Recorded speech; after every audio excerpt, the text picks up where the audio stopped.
ஆண்டவராகிய இயேசு கிறிஸ்துவின் விலையேறப்பட்ட நாமத்தினாலே இன்றைய பரலோக மன்னா நிகழ்ச்சிக்கு உங்களை யாவரையும் வரவேற்கிறோம். இன்றைய தினத்திலே நம்முடைய ஆன்மீக ஆத்ம தாகத்தை தீர்க்கக்கூடிய தண்ணீரை குறித்து கர்த்தர் பேசுவாராக.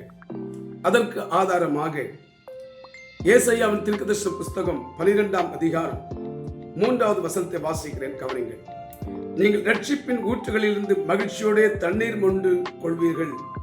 கவனிங்கள், இன்றைக்கு கிறிஸ்துவுக்குள் அருமையானவர்களே, கிறிஸ்தவ வாழ்க்கையில ஒவ்வொரு மனிதனுக்கும் 2 விதமான தாகங்கள் இருக்கிறது. ஒன்று அவனுடைய சரீர பிரகாரமான தாகம்.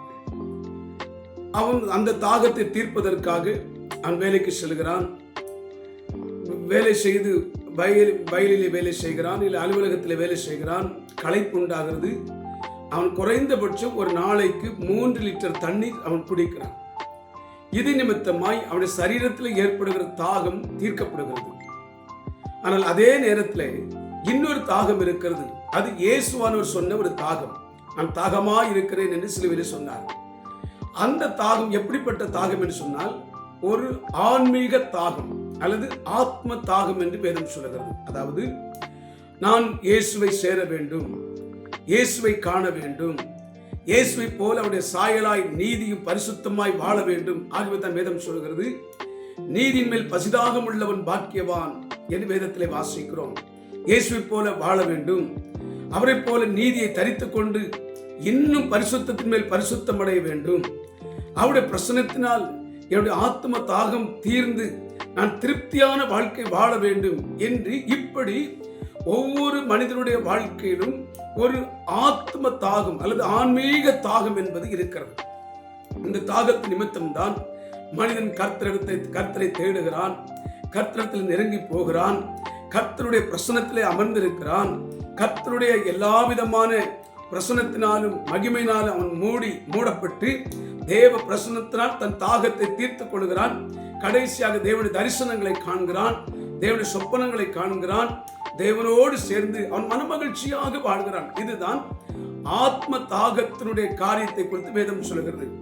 ஆனால் இதை தீர்ப்பதற்காக என்ன நடைபெற்றது என்பதை குறித்து வேதத்தை போதிக்கிறது. கவனிங்கள், நீங்கள் ரட்சிப்பின் ஊற்றுகளில் இருந்து மகிழ்ச்சியோட தண்ணீர் மொண்டு கொள்வீர்கள். அதாவது 2000 ஆண்டுகளுக்கு முன்பாக ஆண்டவராகிய இயேசு கிறிஸ்து இந்த உலகத்திலே வருகிறார். வந்து எல்லாருடைய ஆத்ம தாகத்தை தீர்ப்பதற்காக அவர் என்ன செய்கிறார்?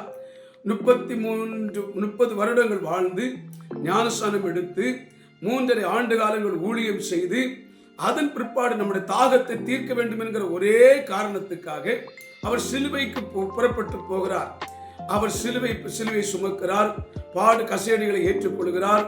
அதே நேரத்தில் 12 யூனிட் ரத்தத்தை அவர் சிந்துகிறார், 13 ஆணிகளால் கடாவப்படுகிறார். இப்படி பல பாடுகள் பட்டு சிலுவையிலே ரத்தத்தை ஜீவனாய் ஊற்றி கொடுத்து கடைசியாக சிலுவையிலே மரணத்தை ஏற்றுக்கொள்கிறார். இவருடைய மரணத்தின் மூலமாக இயேசு ரட்சிப்பை சம்பாதித்தார். ஆமென் சொல்லுங்க. எப்படி ஆகாருக்கு வனாந்தரத்தில் தண்ணீர் துறவு உண்டாக்கப்பட்டு அவள் தாகம் தீர்க்கப்பட்டு எப்படி பிழைத்தாளோ, அதே போல கர்த்தராகிய இயேசு கிறிஸ்து கல்வாரி சிலுவையிலே நமக்காக ஒரு ரட்சிப்பின் ஊற்றை அவர் திறந்தார். இந்த ரட்சிப்பின் தண்ணீரை மொண்டு கொடுக்கிறவர்கள், அதாவது இயேசுடைய மரணத்தின் மூலமாய் கிடைக்கிற இந்த ரட்சிப்பை பெற்றுக் கொள்கிறவர்கள் ஆத்ம தாகம் தீர்ந்து திருப்தி அடைகிறார்கள் என்று வேதத்திலே வாசிக்கிறோம். அவர்கள் தேவனிடத்தில் சேருகிறார்கள், தேவனுடைய தரிசனங்களை காண்கிறார்கள், தேவனோடு சேர்ந்து மகிழ்ச்சி அடைகிறார்கள். மிகவும் மிகவும் மிகுந்த ஆனந்தமான மிகவும் மகிழ்ச்சியான ஒரு வாழ்க்கையை வாழ்ந்து சந்தோஷமாய் வாழ்கிறார்கள் என்று வேதம் போதிக்கிறது. ஆகவே எனக்கு அருமையான கர்த்தருடைய பிள்ளைகளே, இந்த ரட்சிப்பின் தண்ணீரை மொண்டு குடித்தவர்கள் எல்லாரும் சீயோனுக்கு வருகிறார்கள் என்று வேதத்திலே வாசிக்கிறோம்.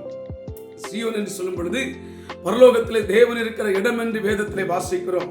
ஆகவே தான் வசனம் தெளிவாக நமக்கு போதிக்கிறது. அதிலே 6வது வசனம் வாசிக்கிறோம். சீயோனில் வாசமாயிருக்கிறவளே, நீ சத்தமிட்டு கம்பீரி, இஸ்ரவேலின் பரிசுத்தர் உன் நடுவில் பெரியவராய் இருக்கிறார் என்று வேதத்திலே வாசிக்கிறோம். ஆகவே இப்படி ரட்சிப்பை பெற்றவர்கள், பாவ மன்னிப்பை பெற்று பரிசுத்தமாய் வாழ்ந்து பரலோக ராஜ்யத்துக்கு வருகிறவர்கள் நித்திய ஜீவனை அடைவார்கள் என்று வேதத்திலே வாசிக்கிறோம். உடைய வாழ்க்கை மனமகிழ்ச்சியாய் சந்தோஷமாய் இருக்கும் என்று வேதம் போதிக்கிறது.